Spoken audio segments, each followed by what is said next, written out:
একসময় নারী শিক্ষার আলো ছড়িয়ে দিতে আজীবন যে সংগ্রাম করেছিলেন বেগম রোকেয়া, ঠিক এক শতাব্দী পর সেই আদর্শকেই যেন নীরবে বয়ে চলেছেন ৭৭ বছর বয়সী কুমারী রেখা রানী ওঝা। নিজের সংসার গড়েননি, করেননি বিয়েও। জীবনের কষ্টার্জিত সব সঞ্চয় ব্যয় করে প্রত্যন্ত অঞ্চলের মেয়েদের শিক্ষার জন্য প্রতিষ্ঠা করেছেন একটি বিদ্যালয়। নারীরা শুধু ঘরের ভিতরে ওই চার দেয়ালের ভিতরে রান্না বান্না কিল গুতা খাবে, এটা করবে, হ্যাঁ তারা ওটাও করতে হবে। আমি যেমন সব কিছু করি ওটাও ওদের করতে হবে, স্বামী সেবা করতে হবে, বিয়ে করতে হবে। আমি বিয়ে করি নাই বলে আমি বলি না যে তোমরা বিয়ে করো না, বিয়ে করতে হবে, সংসার করতে হবে, নাহলে জেনারেশন বাড়বে না। এই বয়সেও নিজের কোনো ঘর নেই রেখা রানীর, তাই দিনরাত কাটে তারই প্রতিষ্ঠিত স্কুলে। সরকারি হাসপাতালের একজন নার্স হিসেবে দীর্ঘদিন দায়িত্ব পালন করেছেন তিনি। ২০১৩ সালে অবসরে যাওয়ার পর সারা জীবনের কষ্টার্জিত সঞ্চয় দিয়ে জমি কিনে প্রতিষ্ঠা করেন মেয়েদের জন্য এই বিদ্যালয়। নিজের কোনো সন্তান না থাকলেও স্কুলটিকেই তিনি সন্তানের মতো আগলে রেখেছেন। এই জায়গাটা আমি পেনশনের টাকা এই বিক্রি করে দিলাম সরকারের কাছে, সামান্য কিছু টাকা পাইছিলাম, বিক্রি করে দিয়ে এই ওই যে ব্রিজ থেকে এই পর্যন্ত সমস্ত জায়গা আমি কিনে নিলাম। আমার কিন্তু থাকার জায়গা নাই, এই স্কুলে আমি হইলে আমি কোথায় যাব, কোথায় থাকবো, এখন সেই চিন্তা মাথায় লেগেছে। ১৯৪৮ সালে গোপালগঞ্জের কোটালীপাড়া উপজেলার প্রত্যন্ত কলাবাড়ি ইউনিয়নের বড়ুয়া গ্রামের এক দরিদ্র পরিবারে জন্ম রেখা রানী ওঝার। শৈশব থেকেই রংতুলি আর আঁকাআঁকির প্রতি ছিল তার গভীর ভালোবাসা, কিন্তু দারিদ্র্য সেই স্বপ্নকে বেশি দূর এগোতে দেয়নি। মাধ্যমিকের গণ্ডি পেরোনোর আগেই অর্ধাভাবে বন্ধ হয়ে যায় পড়াশোনা। অর্ধাভাবে নিজের বাবা পড়াশোনা বন্ধ করে বিয়ে দিতে চেয়েছেন বহুবার, তবুও থেমে থাকেননি অদম্য এই নারী। ঢাকার নার্সিং ইনস্টিটিউট থেকে পড়াশোনা করে নার্সিংকে পেশা হিসেবে বেছে নেন তিনি।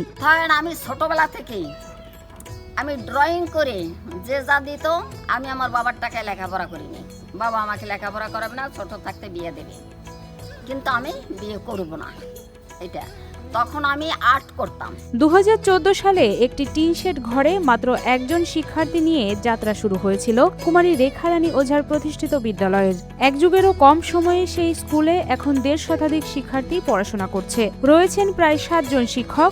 সরকারি অর্থায়নে নির্মিত হয়েছে একতলা একটি ভবনও। ইতোমধ্যে বিদ্যালয়টির ৩টি ব্যাচ এসএসসি পাশ করে দেশের বিভিন্ন স্বনামধন্য শিক্ষা প্রতিষ্ঠানে উচ্চশিক্ষা গ্রহণ করছে। সারা জীবনের অর্থ দিয়ে স্কুল গড়ছে যাতে নারী শিক্ষার উন্নয়নে মেয়েরা স্কুলে ভালো পড়ালেখা করতে পারে। জীবনের সবটুকু সঞ্চয় দিয়ে যে স্বপ্নের বীজ বুনেছিলেন রেখা রানী, সেটি আজ একটি প্রতিষ্ঠিত বিদ্যালয়ে রূপ নিয়েছে। তবে এমপিওভুক্ত না হওয়ায় এখনও নানা সংকটে পথ চলতে হচ্ছে প্রতিষ্ঠানটিকে। তাই রেখা রানী ও এলাকাবাসীর প্রত্যাশা, সরকারের সহায়তায় এমপিওভুক্তির স্বীকৃতি পেলে তার আজীবনের ত্যাগ আরও অর্থবহ হবে, আর প্রত্যন্ত অঞ্চলের মেয়েদের শিক্ষার আলো পৌঁছাবে আরও বহুদূর। আমি আমার জীবনের যথা সর্বস্ব দিয়ে বর্তমানে আমি একজন এতিম মেয়ে, আমার থাকার জায়গা নাই, খাওয়ার জায়গা নাই। আমার দাবি হচ্ছে প্রধানমন্ত্রী এই স্কুলটার উপরে হস্তক্ষেপ করবেন, এইটা আমার দাবি।